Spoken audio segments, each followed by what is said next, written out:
As a sailor for most of his life, Tim Queeny has tied more knots and pulled more lines than he could begin to count. That experience proved useful when he decided to write a book on the history of rope. The book is called Rope: How a Bundle of Twisted Fibers Became the Backbone of Civilization. We met Tim Queeny, who lives in Cape Elizabeth, in an appropriate setting aboard the Windjammer Francis on the Portland waterfront, and asked how people reacted when they learned he was writing a history of rope.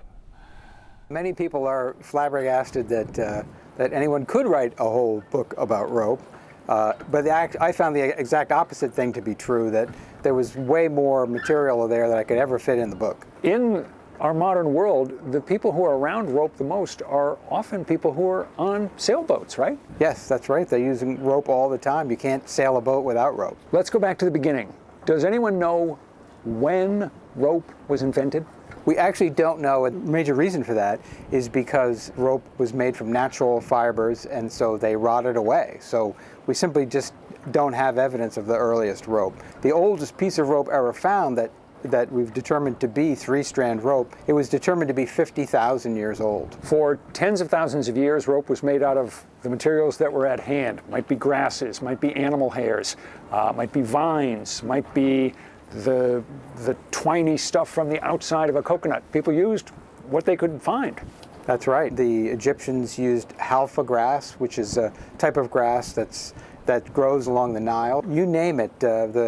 The Vikings used walrus skin, which they would slice into strips and weave into rope, and it was very highly prized rope. It was very good to prevent abrasion, and so people in mainland Europe loved to get their hands on this Viking rope because it was so good. Let's hit on a basic question. How does rope work? Well, rope works by creating a helix, and that helix compresses as you stress it. So I'm going to put this rope around your arm, and I will put a number of turns here, but I'm not going to tie it at all. Mm-hmm. It's completely free at this end. Right. And now, but if I pull on this rope like this, you'll note that it just stays right there. Am I pulling on your arm? Yeah. No, this is a real force that you're exerting. So what happens is the helix compresses, and the rope stays together.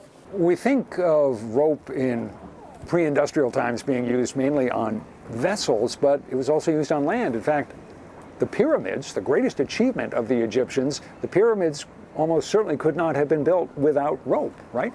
That's right, because you think about the fact of having a 2.5-ton block. If you have this block and you have 1,000 people to work on moving this block, not all 1,000 of them can get their hands on the block to actually move it.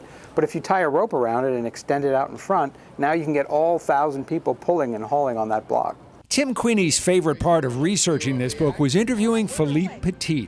In 1974, Petit surreptitiously stretched a high wire from one World Trade Tower roof in New York to the other, and then walked across it. A story memorably told in the documentary Man on Wire. This is probably the end of my life, to step on that wire. Death is very close. Et donc je criais, regardez, regardez. Et il a salué. When he did that famous feat of walking on the wire between the World Trade Towers, he not only walked, he stopped and sat on the wire for a while, right? He did. He lay down, and he talks about laying down on the wire and having a bird fly over at him, and the two of them looking at each other eye to eye. And I asked him, I said, Philippe, you were 1,300 feet in the air. Were you scared at all? And he said, well, it was very frightening, but I was not scared. In your acknowledgments at the end of the book, you thank our former 207 colleague, Peggy Kaiser. What did Peggy do to help you write this book? Peggy is, as you know, is a fabulous person, and she's a great cheerleader for you if she's on your side, and she was always there to give me some rah-rahs and keep me going. Tim Queeny will be talking about his book Rope at the Camden Public Library on September 11th and at the Barnes & Noble bookstore in South Portland on the 13th. You'll find more information about those events and others on his schedule in the 207 section of newscentermaine.com.